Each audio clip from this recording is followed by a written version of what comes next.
대화조차도 역겨울 정도로 저는 그러니까 경계합니다. 솔직히. 참 개인적으로. 저도 창피합니다.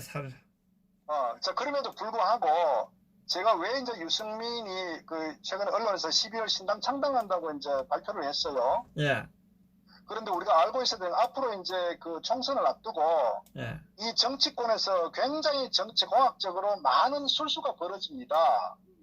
그래서 우리가 뭐 탄핵의 어떤 아주 폐악질을 한 유승민에 대해서 뭐 저는 우리가 개인적으로 봤을 때는 뭐 비판이 여지가 없지만, 그러나 이제 어떻게 흘러가는지에 대해서 제가 나름대로 제 개인적인 생각을 좀 이렇게 말씀드리려고 해요. 예, 예, 자, 유승민이 왜 12월 산당 창당하느냐 하는 부분요. 예, 유승민은 그 두 가지를 염두에 두고 있습니다.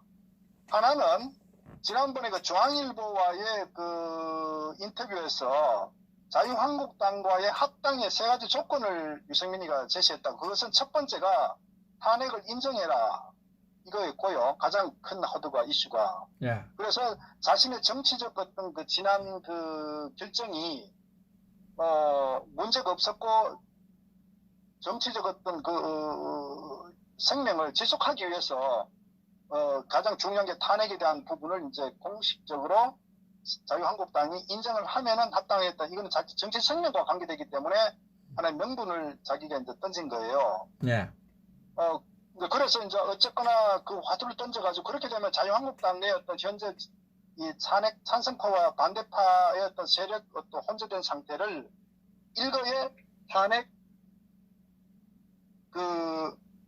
찬성 쪽으로 완전히 이제 내부 교통정리 한다는 얘기든 자기 공간을 확보한다는 얘기든 그러면서 친박을 완전히 정치적으로 정리시키겠다는 그런 이제 하는 메시지 측면이 정치적 의도가 있고. 예, 예. 그래서 그게 합당이 되고도 좋은 거죠. 그렇다면 어차피 탄핵 찬성파가 주류가 되면서 그 다음에 신보수를 얘기했다고요. 개혁보수. 그래서 자신이 나중에 합당이 돼서 이 자유한국당에 들어가면은 친박을 청산하고 탄핵 찬성이 정당했다는 정치적 명분을 확보하고 그 토대하에서 자신이 신보수의 하나의 아이콘으로서 자유한국당을 접수하겠다. 이런 정치적 의도가 내포 하나 돼 있고요. 예. 또 하나 그 기반 하에서 신당 창당을 왜 하느냐. 결국은 이제 유승민이는 연동형 비례제를 염두에 두고 있습니다. 예, 예, 예. 그래서 이게 이제 앞으로 만약에 연동형 비례제가 자신도 될 가능성이 매우 높다는 걸 판단하고 있을 거예요. 양다리를 걸치는 거예요. 예, 예. 지금 현재는 이제 공수처 비례하고 이런 패치를 반대하는 듯한 형태를 보이는데 왜 이걸 자유한국당이 나름대로 어떤 당론으로서 이 반대를 표하고 있기 때문에 자유한국당과 합당을 염두에 두든 뭐 어떻든 간에 보면은 자유한국당 우호적 관계를 가져가야 되거든. 그래서 자유한국당이 원하는 어떤 정치 노선에 어떤 화답을 한 듯한 입장을 취해야 향후에 합당을 하든 어떻든 간에 나머지 이제 정치 상황에 따라서 어떤 또 이삭죽기 제가 후에 말씀드리겠지만은 그런 정치적 자기 행보를 넓히는 측면 때문에 지금 현재 보여주고 있거든요. 예, 예. 그래서 결국은 이것은 이제 자유한국당의 앞으로과의 협상 과정에 있어서 우위에 점하겠다는 좀 전략적 의미가 하나 있고, 또 하나는 이제 연동형 비례제 소위 패스트트랙이 통과된다는 가정했을 때 결국은 어차피 자유한국당 단독으로는 100석 이상 확보하기 어렵단 말이에요. 네, 예. 그렇다면은 유승민이는 결국 이제 하나의 신당 창당을 해놓으면은 현재 15명이 이제 안철수와 같이 신당 창당을 하겠죠. 예. 소위 호남 세력을 배제한 상태에서. 예. 그러니까 이제 그러면 수도권에서 중도 세력을 확보할 수 있다는 이런 이제 판을 만들어 놓은 다음에 어차피 자유한국당에서 이제 공천을 하게 되면은 친박이든 비박이든 탄핵 찬성이든 반대든 간에 아마 일부 정리가 될 거예요. 공심위에서. 예. 그러면 탄핵을 찬성했는데 자유한국당에서 튕겨나간 인물들은 유승민 신당 창당으로 갈 가능성이 매우 높죠.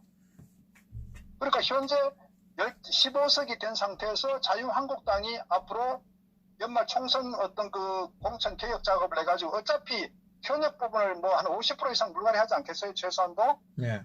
그럼 결국 현역이 떨어질 때 현역은 두 그룹이 나올 거라고. 탄핵을 반대한 그룹도 상당히 목을 칠 것이고 예. 탄핵을 찬성한 세력들도 목을 칠 거라고요. 예. 그럼 탄핵을 찬성한 세력이 어디를 갔겠어요? 결국은 유승민이 신당으로 갈 거라고. 그러면 결국은 교섭단체가 이루어진다고요. 그러니까 유승민은 어떤 보수 중도를 표방하는 제2의 어떤 그 의석으로서 그러니까 입지를 교섭단체로서 위치를 굳힐 수가 있다고.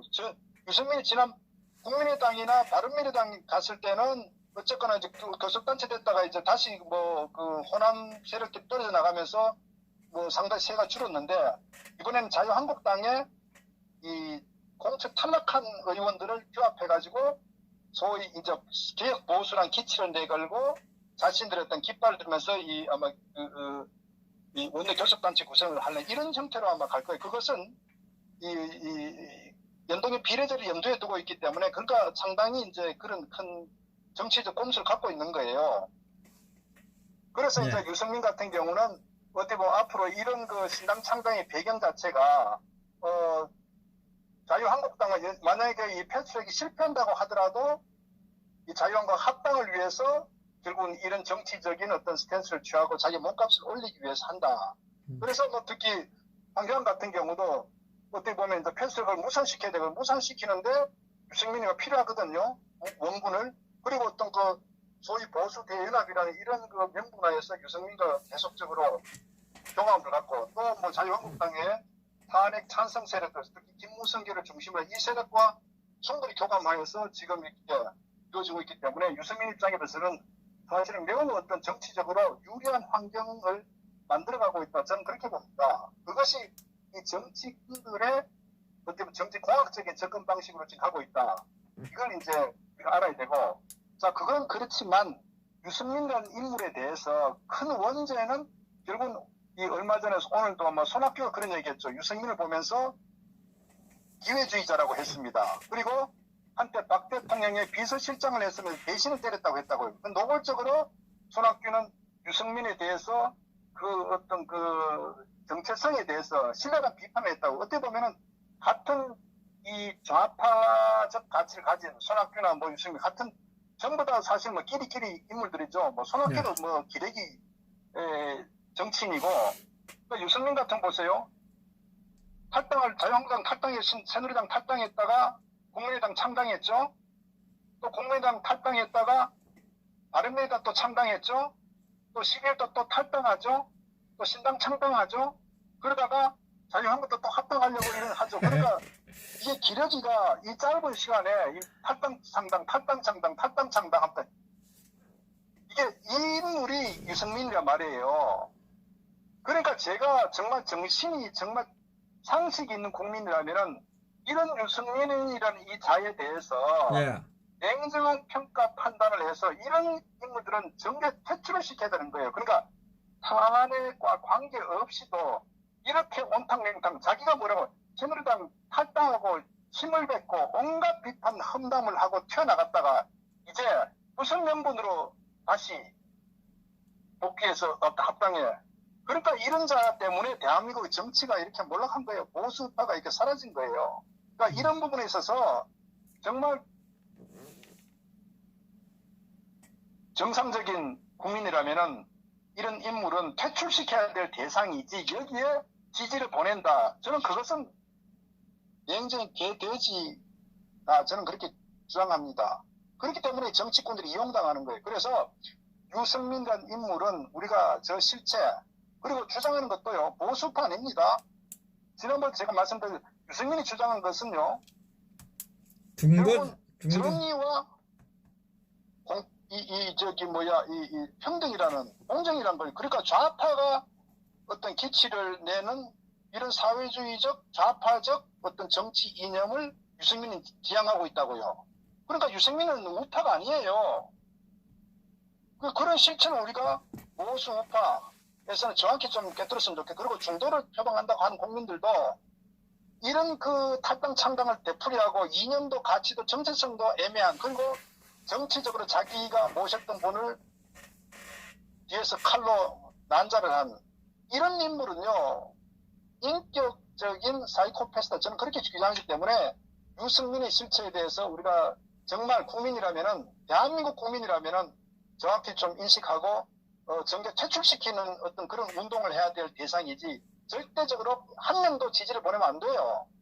그래서 그걸 좀 주장하고 싶고 유승민의 실체에 대해서 우리가 좀 정확히 직시를 하자. 그리고 이 친구가 어쨌거나 그 창당한다는 것도 정치적 꼼수. 그러니까 저런 세력들이 바로 적폐인 거예요. 정치 적폐라고요. 그래서 어쨌거나 저는 정말 대한민국이 살아있다면 보수파가 깨어있다면 저런 그 기레기 정말 배신자 자기 같은 그 원내 그 당대표도 기회주의자 배신자라고 주장하는 저 세력을 우리가 용서하면 안 된다. 저는 그걸 꼭 좀 주장하고 국민들께서 좀 알았으면 좋겠다는 것을 말씀드립니다. 앞으로 아마 이 친구 유승민이가 계속적으로 아마 에드벌룬 띄우고 몸값을 아마 몸집을 키우려고 아마 계속 할 거예요. 그러나 철저히 정치 꼼수, 정치 기술자, 정치 공학적 측면에서 접근한다는 것을 우리 외국 국민들, 중도 국민들도 좀 알았으면 좋겠다. 제가 주장하는 겁니다.